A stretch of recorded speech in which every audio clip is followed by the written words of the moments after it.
भीतीने मी पांढरा पिवळा पडलोय आणि तू काय कुठेच खातोय भलत्याच वेळी.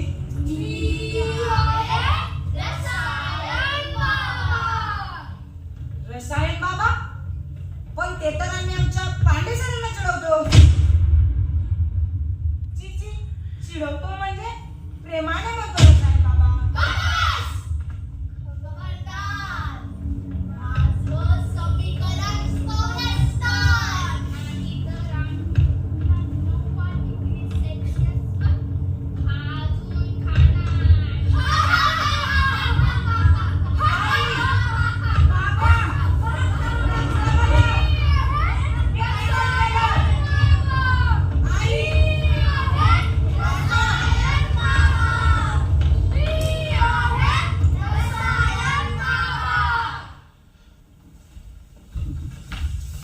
नाट्यरसिक आम्ही सर्वांना विनम्र अभिवादन करू. सुजाता इंटरनॅशनल स्कूल सोने सहर्ष आणि सगळे सादर करीत आहे बालनाट्य सारिणीचे आवर्तन.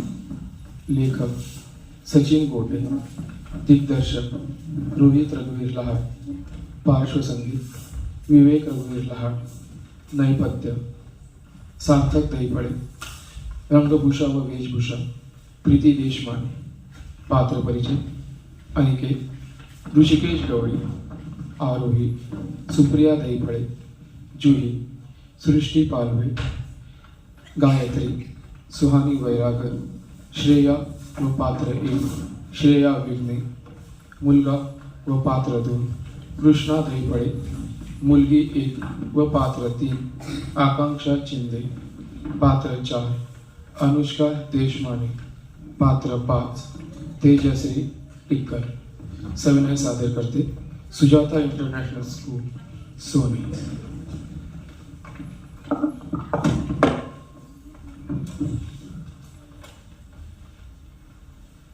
आई बाबा वाचवा मला, मी काय नाही केलं. आई बाबा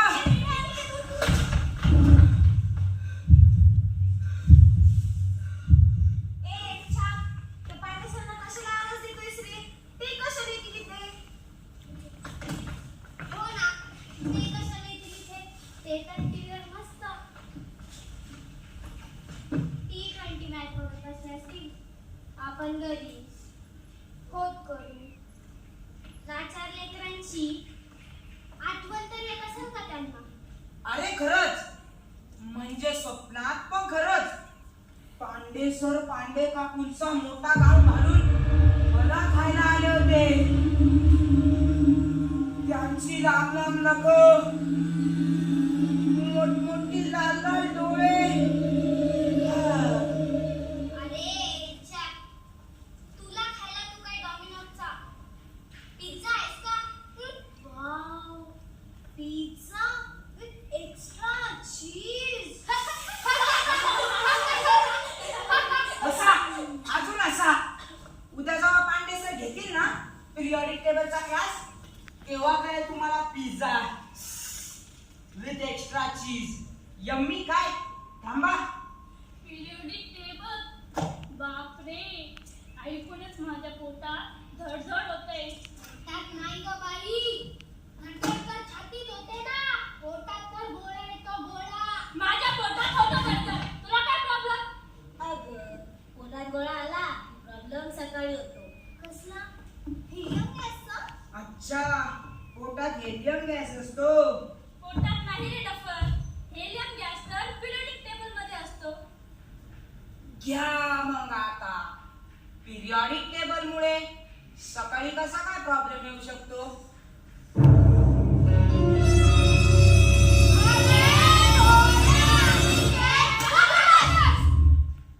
शांत प्रजाजन शांत.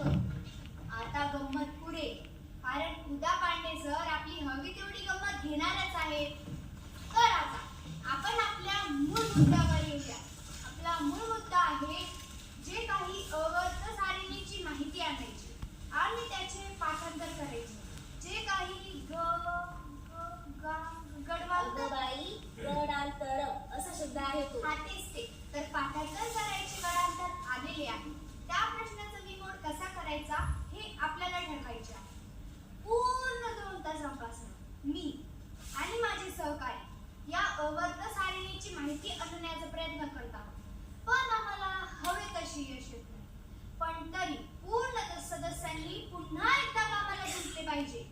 तुम्हा सर्वांचे यावर काय मत आहे? उठा, मार्गावर या ट्रेनला उठा.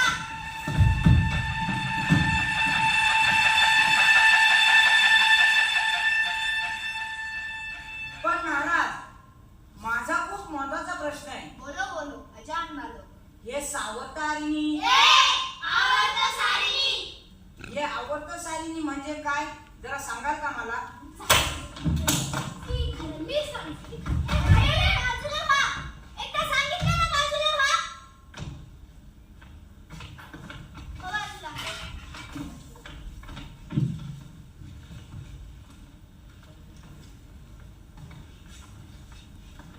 शाबास. आता सगळ्यांनी एका रांगेत उभे राहा. झालं चालू परत.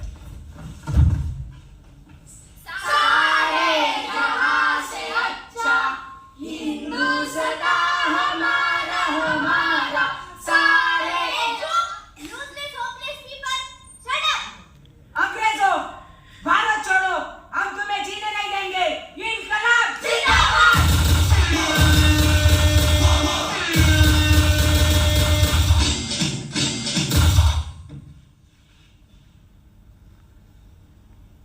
झालं? आता जर शांत बसले नाही ना, तर अनुभव फेकून मारेल एकेकाला. ओके. तर आता सगळ्यांनी थोडे थोडे वाचन व मनन केलेलेच आहे. तरी सगळ्यांनी एक एक करत थोडी थोडी माहिती सांगायची आणि ती माहिती एकत्र करून आपण पुढचे पाऊल उचलायचे.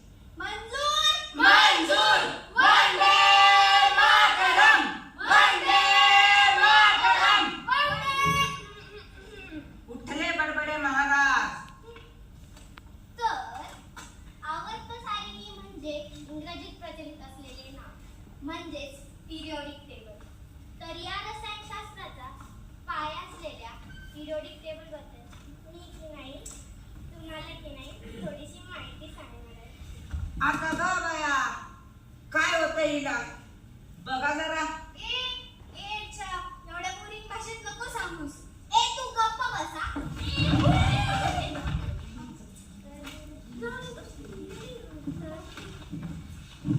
कुठे होते मी सांगू का मॅडम? इथे होतात तुम्ही.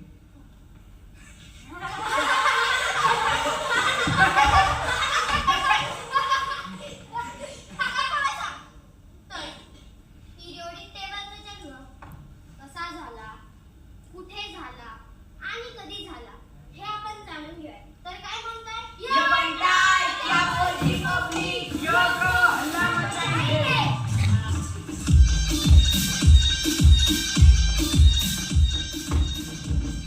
बस झालं, आता बसा खाली. तू सांग का पुढचं? कोण मी? हो तूच. हा तर म्हणताय. सॉरी, चुकून म्हणताय झालं. मला मित्र हो म्हणायचं होतं. कसं आहे, आपण शाळेत आहे, नीट बोलायला पाहिजे. सुरुवात कोणी केली बांधतायची? जरा आता लक्ष देते. हे जग वेगवेगळ्या अणूपासून तयार झालेल्या रेणूपासून बनले. कुठल्याही मूलद्रव्यांच्या अणूमध्ये प्रोटॉन, न्यूट्रॉन आणि इलेक्ट्रॉन असतात. त्या अणूमधल्या प्रोटॉनच्या संख्येला ॲटॉमिक नंबर असे म्हणतात. बापरे, ॲटॉमिक नंबर. पाग असं आहे ते. आता ऐका माझं, मी सांगतो. अणूच्या प्रोटॉन आणि न्यूट्रॉन या संख्येची बेरीज करून त्याचा ॲटॉमिक मास म्हणजे वजन काढले जाते आणि त्या ॲटॉमिक मास नंबर वरून त्याचा गुणधर्म म्हणजे स्वभाव काढला जातो, तुझ्यासारखी. पण यार, हे सगळे ऐकून नक्कीच तुमची डोकी गरगरत असेल. गरगरतंय ना? अनिकेत, गरगरतंय ना?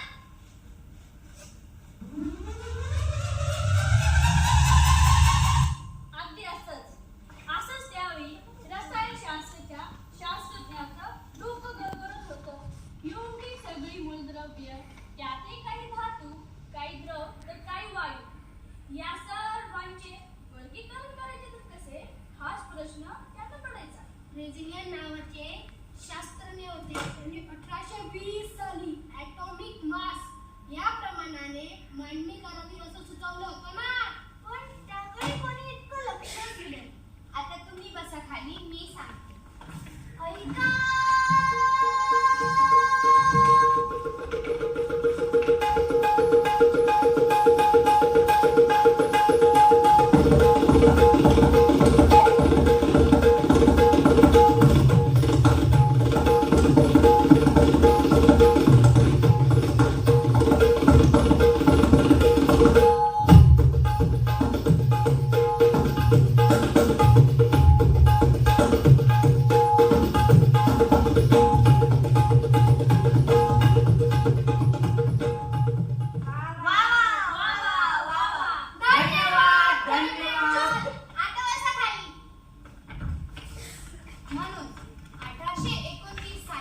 ऑक्टोबस म्हणजे बस. आणि अशातच एक दिवस अवतरले. उडशील उडशील उडाली का रे बघ? उडाली वाटतं. नाही आहे इथेच आहे बस खाली. तर ड्रीम सायबेरियाच्या पश्चिम टोकावर असलेल्या एके गावात 1834 साली डी मेंडेलिव्ह यांचा जन्म झाला.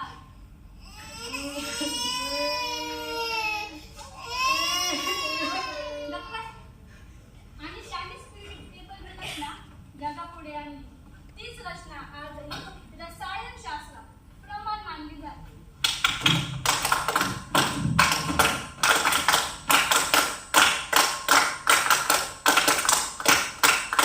या जगाला अनमोल देणाऱ्या डिमेट्री मेंडेलिव्ह यांना आमचा शतशत प्रणाम.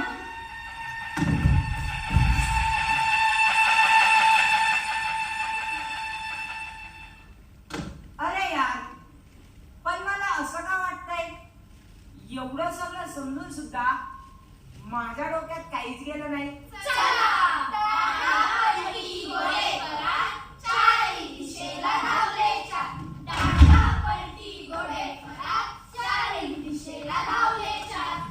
हे काय होतं पण मस्त होता.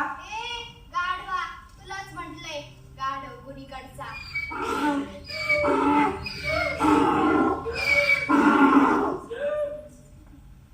पण यार हे खूप पुस्तकी होतंय ना. पिरियोडिक टेबलचा जन्म कसा झाला, कुठे झाला आणि कधी झाला हे तर कळलं आपल्याला, पण ही नेमकी भानगड काय हे कोण सांगणार? मला तर वाटतंय आता खूप डिमेट्री मेंडेलिव्ह येऊनच या प्रश्नाचे उत्तर देऊ शकतो. म्हणजे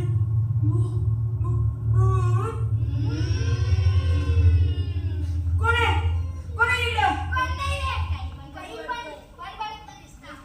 भूत वगैरे काय नसतं. कळलं का मूर्ख कुठला? तुम्हाला माहित नाहीये चांगली मोठमोठी भूत असतात. बीजगणित नावाचा राक्षस, जॉमेट्री नावाची हडळ, झाडावर लटकलेली बायोलॉजी,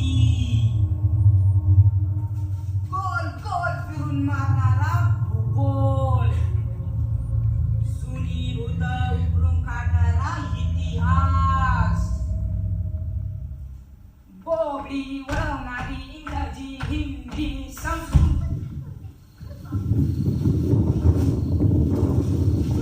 हे काय होतंय?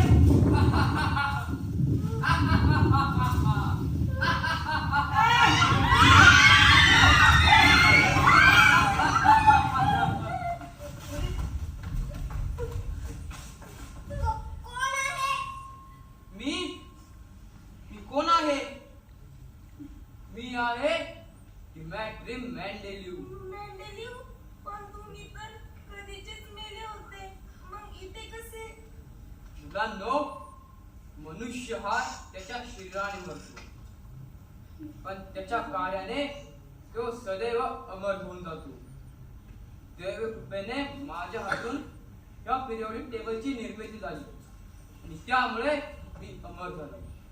आज 150 वर्ष पूर्ण झाली. तर या पिरियोडिक टेबल बनवायला, तर त्याचा वाढदिवस साजरा करायला मला यावाच लागेल, नाही का?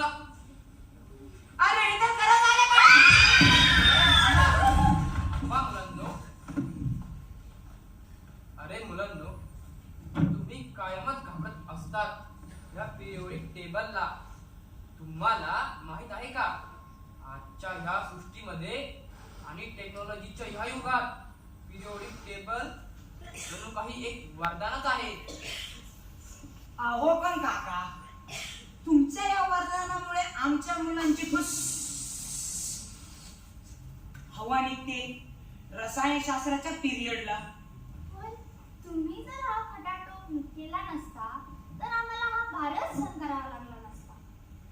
बाळांनो, मी जर हा खटाटोप केला नसता तर तुम्ही जे काही स्मार्टफोन वापरता, मोठमोठ्या गाड्यामध्ये फिरता, छान छान घरामध्ये राहता,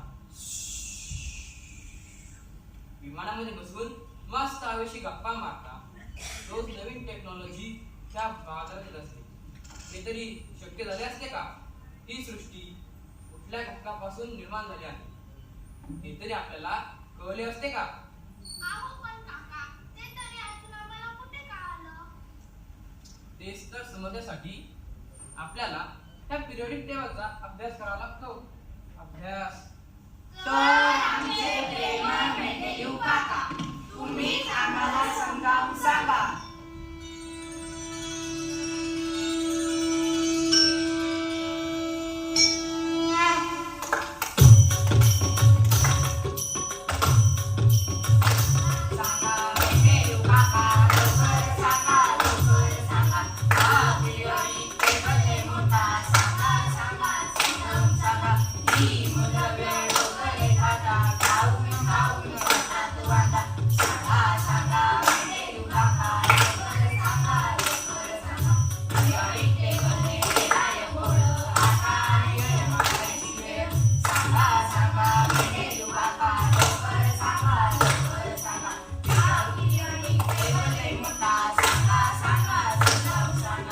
मेंढेलू अंकल की जय!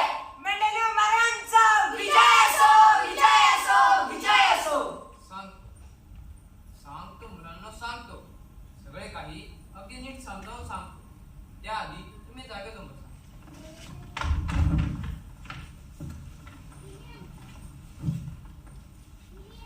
तर मुलांनो, हा पिरियडिक टेबल काय आहे, कसा आहे हे तर तुम्हाला माहितीच आहे, परंतु त्याची जन्म कहाणी ही पण खूप इंटरेस्टिंग आहे बरं का. खूप प्रयत्न करून झाले तरी सुद्धा माझ्या हाती काही यश आले नाही. त्या क्लिष्ट मूलद्रव्यांची आपल्याला बरोबर मांडणीच करता आली नाही. तर त्याचा उपयोग आणि अभ्यास हा आपल्याला कसा करता येईल? दोन किंवा तीन मूलद्रव्ये एकत्रित करून मग त्यामध्ये आणखीन जास्त मूलद्रव्ये एकत्रित करून आपल्याला द्रव्य किंवा पदार्थांची निर्मिती करता येते.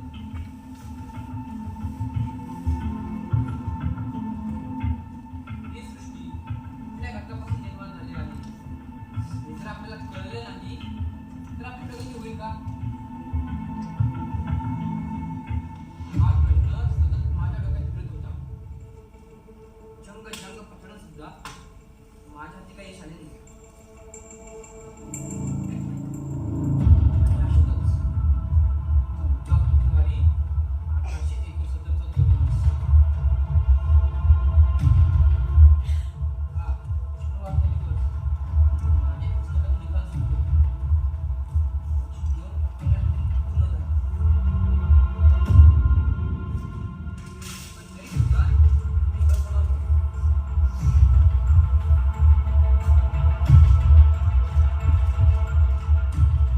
कारण त्यामध्ये मला त्या मूलद्रव्यांचा व्यवस्थित सहसंबंध दाखवायचा.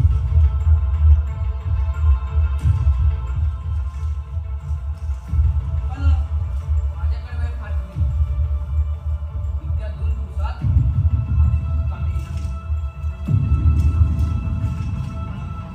माझ्या स्टडीमध्ये लावून सतत 3 दिवस आणि 3 रात्री कामाला लागलो. आणि अशातच मला हे पत्त्यात कळलं. मी विचार करू लागलो, या पत्त्याचा आणि या मूलद्रव्यांचा आपल्याला काही सहसंबंध लावतील का?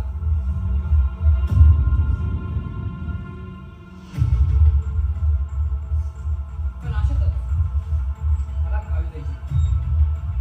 पण त्या दिवशी इतका व्यस्त होतो, गावी होतो. म्हणून मी दुसऱ्या दिवशी गावाला गेलो. आपल्याप्रमाणे माझ्या घरासमोर नदीत व्यायाम होता.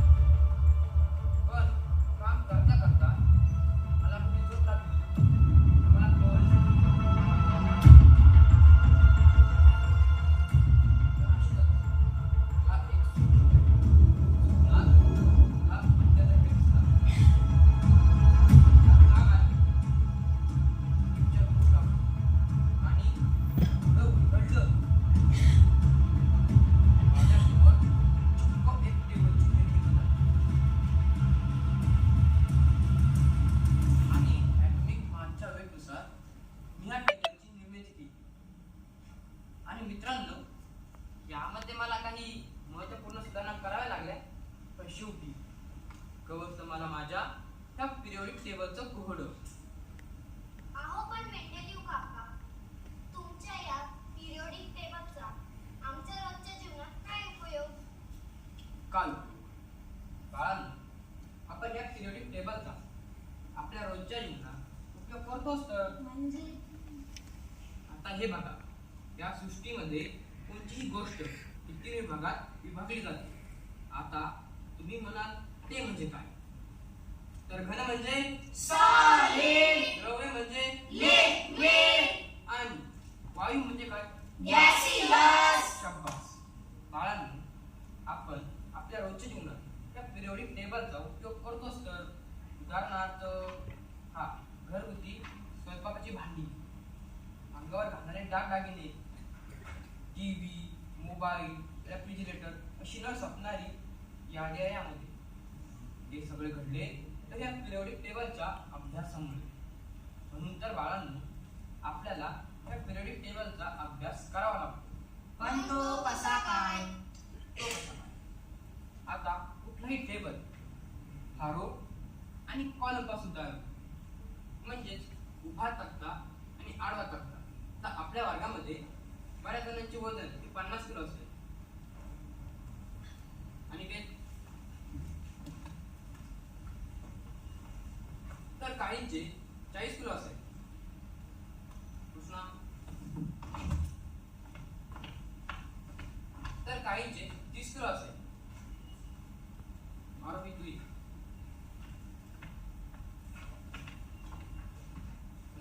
आता ही झाली पिरियोडिक टेबलची उभी राह. यामध्ये पहिल्या क्रमांकावर असेल 50 किलो वजन असलेली व्यक्ती, आणि दुसऱ्यावर 40 किलो असलेली, आणि तिसऱ्या क्रमांकावर असेल 30 किलो वजन असलेली व्यक्ती. आता आपल्या वर्गामध्ये काहींची हाईट ही 4.30 फूट असेल.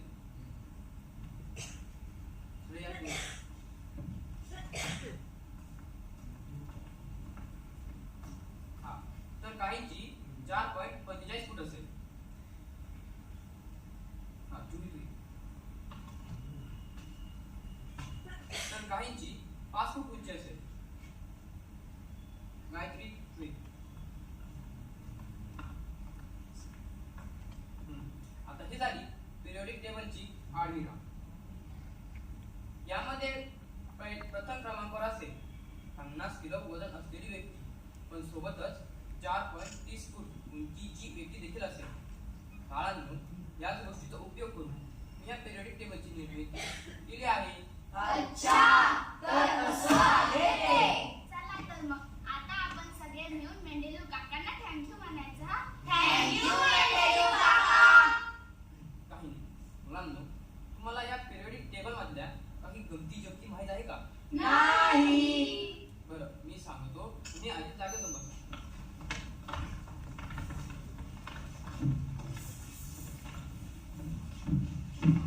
हा, तर मुलांनो, तुम्हाला कार्बन हा मूलद्रव्य माहित आहे का? हो. तर त्याचे आपल्या रोजच्या जीवनात वापरात येणारे रूप कोणते? कोळसा. अगदी बरोबर. बाळांनो, त्याच्या ॲटॉमिक स्ट्रक्चर मध्ये बदल केलो आपल्याला कोणता रूप मिळतो? डायमंड. बरोबर. बाळांनो, त्याचे तिसरे रूप सुद्धा आहे. ते तुम्हाला माहित आहे का? हो. वा, ते कोणते? ग्राफीन. अगदी बरोबर. बाळांनो, याच ग्राफीचा उपयोग जर आपण कारचा रंग बनवण्यासाठी केला तर कारचा रंग कधीही जुना होणार नाही किंवा त्यावर कधीही वरखडे पडणार नाही. आणि आश्चर्याची गोष्ट अशी आहे की वातावरणानुसार कारचा रंग देखील बदलेल. अरे यार, पण या सगळ्यामध्ये महत्वाचा प्रश्न तर राहूनच गेला. हे मेंढेलीवचं भूत आलं तरी कुठून? मुलांनो,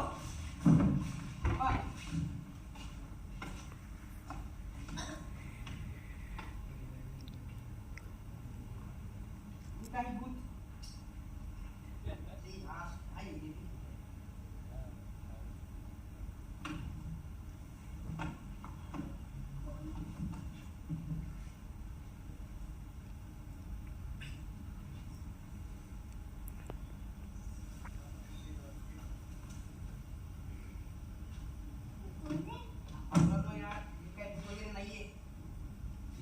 वगैरे नाहीये. पांडे सर तुम्ही हो मीच. पण तुम्ही इथे कसे काय? मुलांनो, मला माहित होतं की हा विषय तुम्हाला खूप कठीण जाणार आहे, म्हणून तर मला हे सहन करावं लागेल. तुम्हाला काय वाटते की तुमचे शिक्षक नुसते तुम्हाला त्रास देण्यासाठी असतात? Sorry sir. मुलांनो, कुठलाही विषय हा राक्षस नसतो, फक्त गरज असते तर ती नीट अभ्यासाची. मित्रांनो, मला सॉरी न म्हणता आपण सगळे सोबत म्हणूया. जय मेंडेलिव जय विज्ञान, जय मेंडेलिव जय विज्ञान. चला तर मला आपण विचार करूया.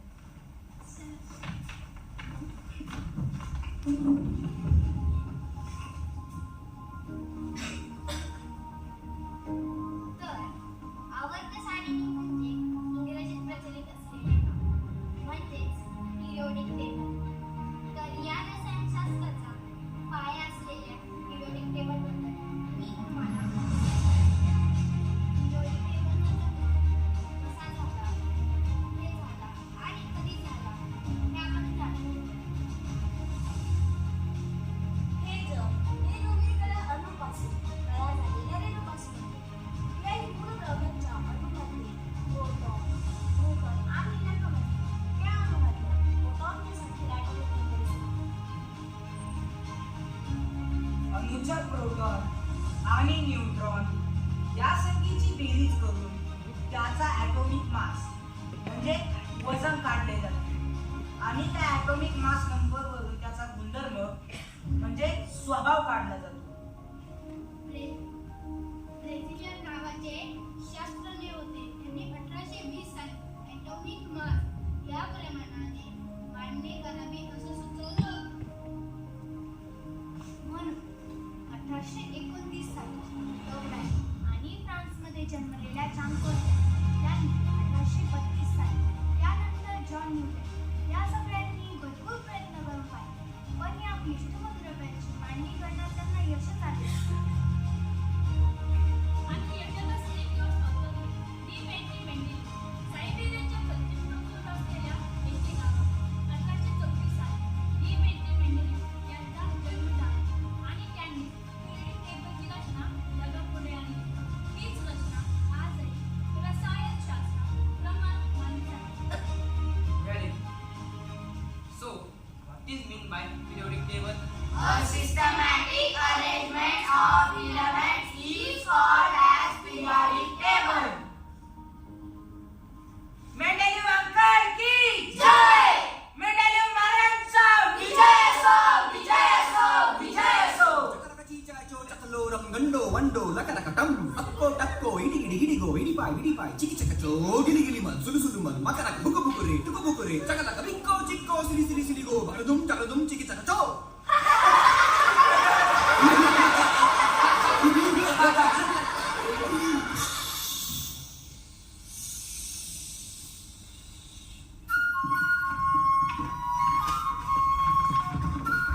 सादर करते सुजाता इंटरनॅशनल स्कूल सोने बाल नृत्य सायलीचे आवर्तन.